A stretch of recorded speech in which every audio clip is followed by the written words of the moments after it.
Hi, my name is Mary. Today FM plays the best music in Lambasa. Today FM rocks. My name is Thomas. I'm here in Nakasi and I like to listen to Today FM because it rocks. My name is Milenia. Today FM rocks here in Singatoka. My name is Elkriki and Today FM rocks here in Tabwa.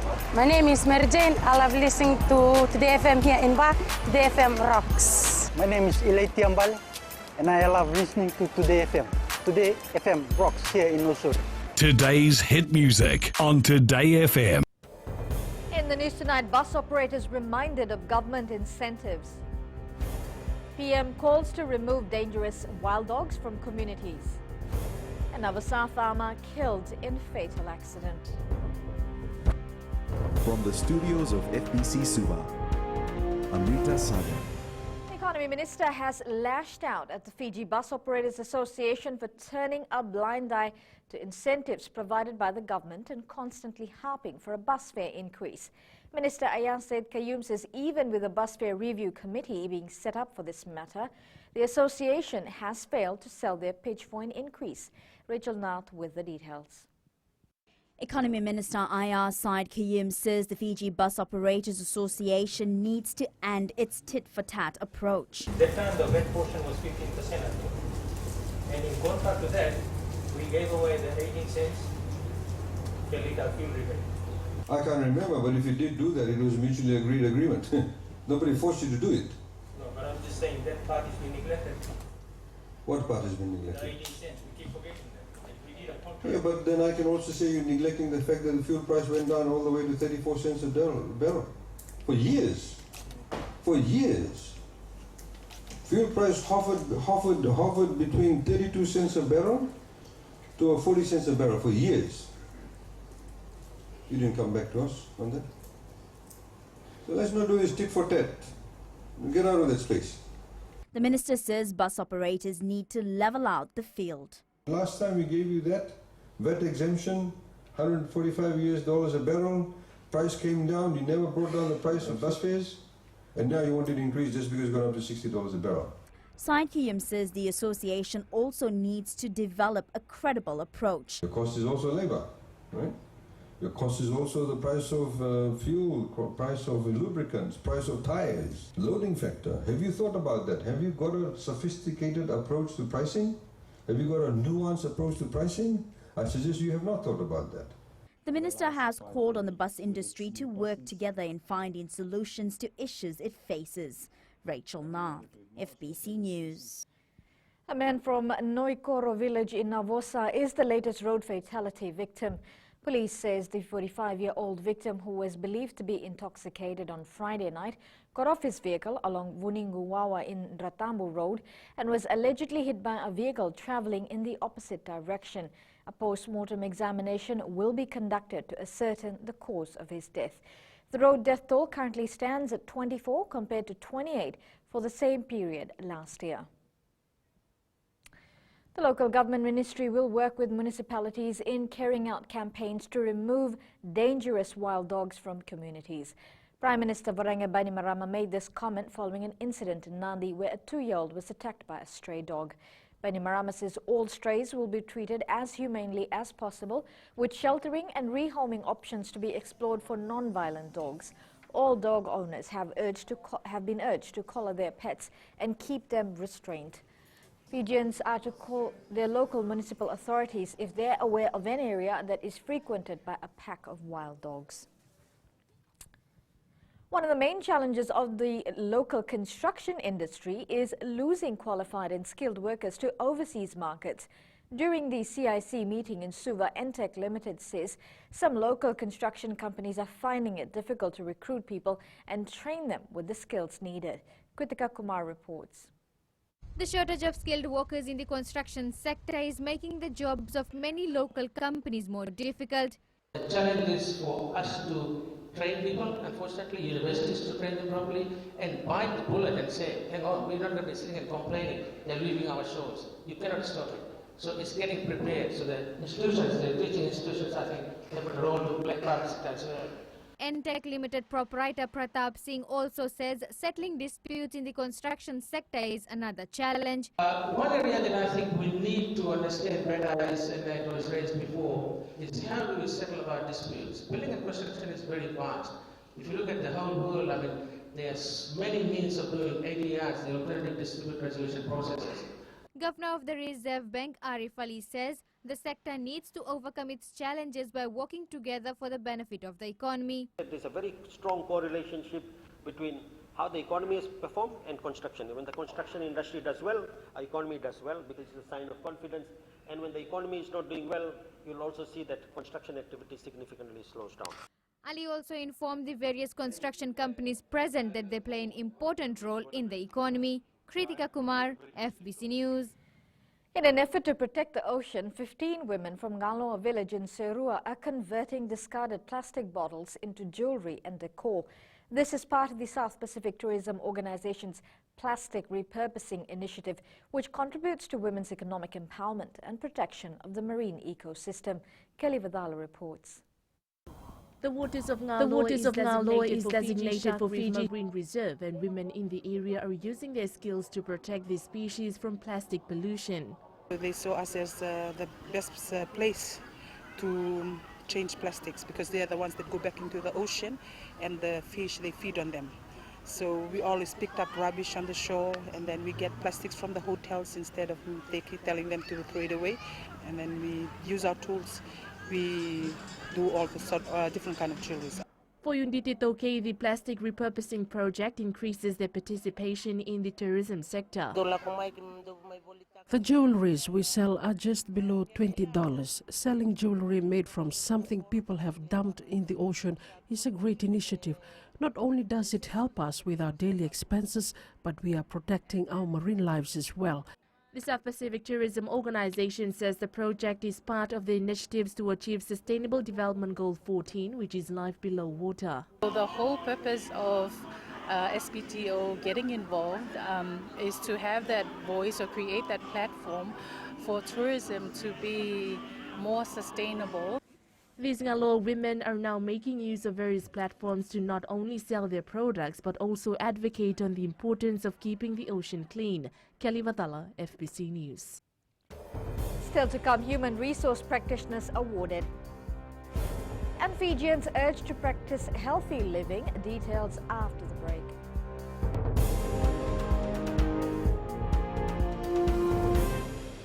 Nambula FM, nambandua ya nasere. Oya uvasit sai lambasa, ya ndo talita ina warro nambula FM nambandua ya nasere. Gua da tumeli ako na tao no hinga toka. Talita kina na warro nambula FM, nambandua ya nasere.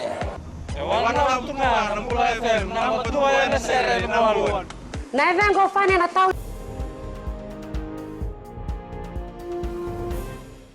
Technology is changing the way human resources departments carry out their work. Speaking at the Fiji HR Institute Awards in Suva last night, International Labour Organization Director in Fiji, Donglin Lee, says technology makes HR practices more efficient. Kritika Kumar reports. Human resources practitioners were last night reminded on the importance of their work in the digital age. As the world transitions into the digital age and the future work, human resources development, skills training, apprenticeship, and vocational assistance need constant improvements and upskilling. Sure, technological advances such as artificial intelligence, automation, and robotics will create new jobs, but employees who lose their jobs in this transition may be the least equipped to seize new opportunities. The HR Executive Award of the Year was scooped up by Merioni Gusuivalu from Sofitel, and Seema Kumar from Rusta Poultry received the HR Practitioner Award. Really good recognition for anybody that's sitting out there tonight who probably think that, you probably think that you're not worth it, but you all are. So thank you. The staff, without them, I would not have been here. Thank you once again to all Rusta family. Paradise Beverages Mayvon Wahid walked away with the HR Manager Award. Fariha B from Energy Fiji Limited won the HR Rising Star of the Year Award. Kritika Kumar, FBC News. There's a need for all Fijians to practice healthy living in an effort to combat non-communicable diseases. Speaking at the closing of the Vodafone Sinu Festival last night, Minister for Infrastructure Chone Osamate revealed that 80% of Fijians below the age of 70 are dying from NCDs. Savara Tambua reports. Non-communicable diseases is one of the leading causes of death, and the infrastructure minister used the SNAKE acronym to inform thousands of Fijians how to live a healthy life. SNAKE, S stands for skin. If you don't manage the skin, you will get a lot of skin diseases. SNAKE. N is nutrition. If you eat the wrong food, you will get these NCDs, especially diabetes. A is for arteries. If you do not manage the thing that you do, you'll find that your arteries get clogged up and you'll get heart attack and all of those kinds of problems. K is for kidneys. Diabetes leads to a lot of kidney problems. What is E? E stands for eyes. Diabetes leads to blindness. Meanwhile, 21-year-old Liriniata McKinley was crowned Miss Vodafone Sinu 2019 at the Valley Level grounds last night. I'm speechless. My heart is full with gratitude, nothing else. I have to thank every single sponsor that made this carnival happen. The second runner-up was awarded to Miss Alvin Electrical, Ringiata Naisake, while Miss Standard Concrete Munisha Lal scooped the first runner-up title. Nasinu Town Council Queen Mary Weningolo received the charity crown. Sabera Tambua, FBC News. The Catholic Synod has given the Archbishop of the Archdiocese of Suva a chance to re-look at his leadership. Archbishop Peter Loy Chong says it is important to get views from the members to help plan the way forward. Senia Nimboila reports. The Synod is an important event that helps the Archbishop to review his leadership. So I can't lead by my own thinking, my own planning. We have to think together, and that's what a Synod brings about, a journeying together with the people of God in the leadership of the church. There's no reason, big reason, it's just that this is the proper way I exercise my leadership as the Bishop of the Archdiocese of Suva. Archbishop Peter Loy Chong says despite being in the position for 6 years, the guidance and views from Synod members is important. Vicar General Father Sulio Turanga says 7 points were raised during the two-day synod, which includes marriage, climate change, youth and employment. The intervention will be converted into recommendations to the bishop. That is the synodal process. We don't make decisions. The decision he will go through critical reflection, prayerful thoughts and consideration. We will pray about it, and on January 2020, he will make his decision on that. The last synod meeting was called by the late Archbishop Petero Matava in 1990. Sainia Nimboila, FBC News. Passion is one great force that unleashes creativity, because if you're passionate about something, then you're more than willing to take the risks. In our Successful Fijian tonight, we take a look at the journey of 32-year-old Koto Matemosi, who is continuing with her late mum's business and legacy of masi making. Kelly Vadala with this story. Successful Fijians is brought to you by the Fiji Development Bank, your partner in progress. Koto Matemosi completed school, graduated and secured a job, but it was the passion of masi making she was more passionate about. I went to Suva Grammar School, and masi business was just supporting my school days during then. And I went to Form 7 level, then I do diploma in laboratory technology in FNU. Then I work as a quality assurance officer in one food factory in Suva. Then like for 3 years. Then from then I was still in my heart, I still like doing masi. That's why I left the work. Then I just came over and helped my mom because she was a bit sick during then. Koto is the daughter of Makereta Matemosi, who is well known for her masi design on our national airline. After she passed away in 2015, Koto took over the family business. For me, to the education level I've been to, it's like she stayed home and she's just an ordinary Masi artist. So really inspiring in the way the artwork can educate yourself too without having, a formal way of education. But it hasn't been an easy road for the Matimosi family. They had to endure the struggles of living with extended family members back in the years. So we have to work hard in order to, support the other family too, because that's their shelter. And that's how we live the struggle life. And most of the time, we face we can go without food for 2 meals a day. Koto now supplies masi to various resorts around Fiji and even sells her handicrafts to local and overseas boutiques. If I fully concentrate on doing masi artwork for weekly, I can earn more than 5 grand for profit. My raw materials always be scarce, and that's why I always take special orders from abroad. And also, locally, I'm looking forward for now and to work with tapus just to supply them my artwork. Koto has expanded the family business of masi making through many platforms. She now engages more in the tourism space, with her everyday inspiration being the memories of her mum. Kelly Vadala, FBC News. Successful Fijians is brought to you by the Fiji Development Bank, your partner in progress. Ahead in sports, Fijiana loses all pool matches. And Penny Oni tangi Tuimua to join Fiji Mbati in Australia. This and more coming up.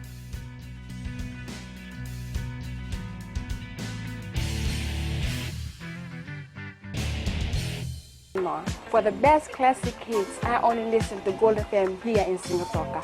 Gold FM, only the classic hits. My name is Seni Rawa. I love listening to Gold FM here in Nosuri. Gold FM, only the classic hits. My name is Dino. I'm from Outrigger, Koroko, Singatoka. I love listening to Gold FM, only the classic hits. My name is Salote. I love listening to Gold FM here in Nosuri. Gold FM, only the classic hits. Bula, my name is Marida. Gold FM plays the best classics here in Outrigger.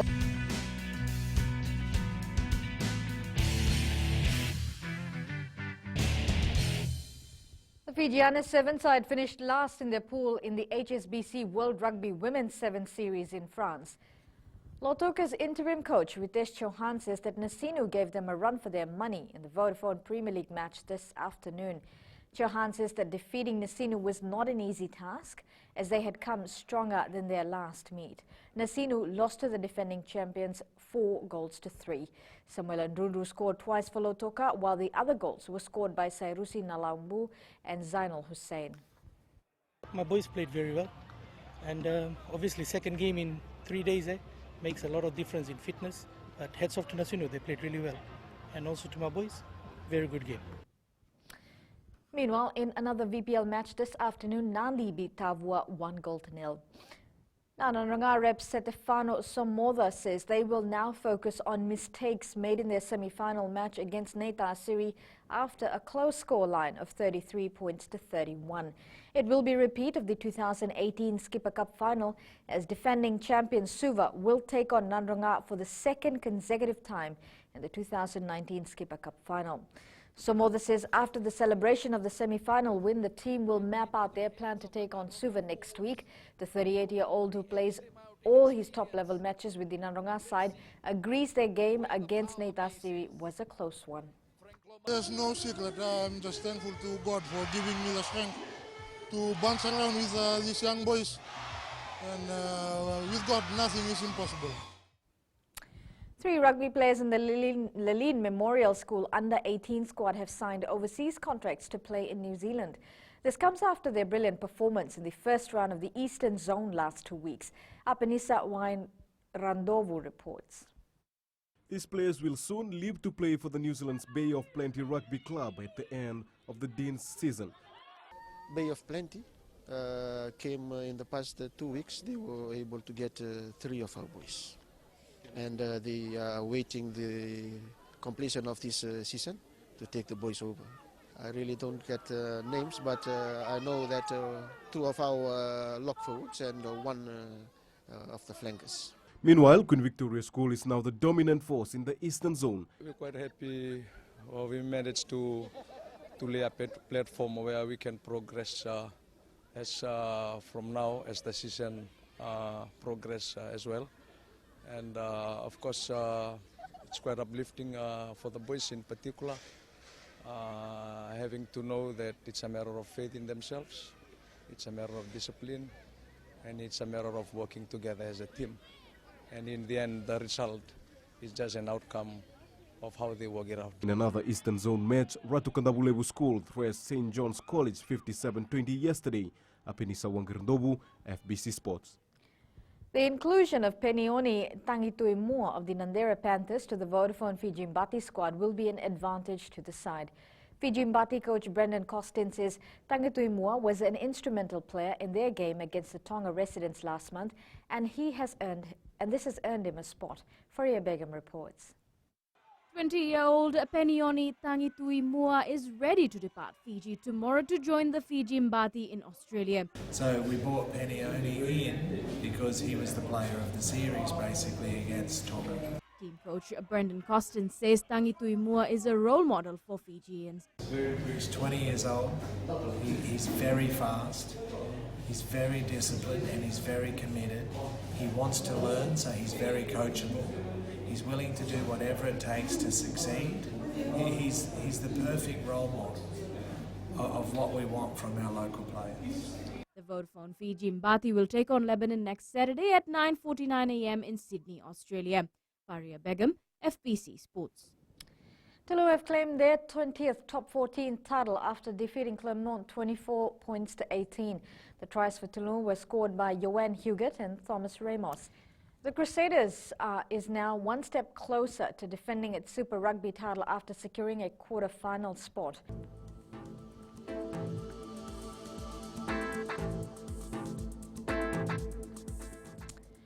Generally fine weather prevailed over most places today.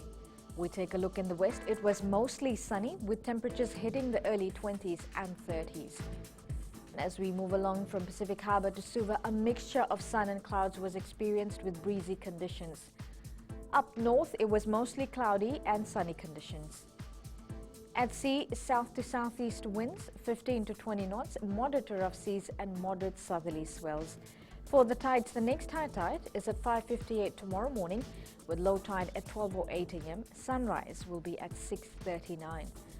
For tomorrow, it will mostly be sunny and cloudy conditions will be experienced in both major islands.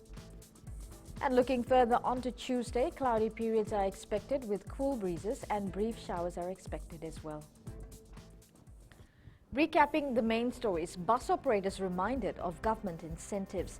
PM calls to remove dangerous wild dogs from communities, and a Navasa farmer killed in fatal accident. For these stories and others, you can tune in daily to our sister radio station Gold FM. To our poll questions segment, this week we're asking, are we on the right track in banning single-use plastic? You can visit our FBC website to answer. Well, do send us newsworthy pictures and videos on email fbcnews@fbc.com.fj or share it with us via our Facebook page FBC News. You can also follow and tweet us your news tips at FBC News or simply hashtag FBC News. And that was your FBC News for tonight. Until next time, good night.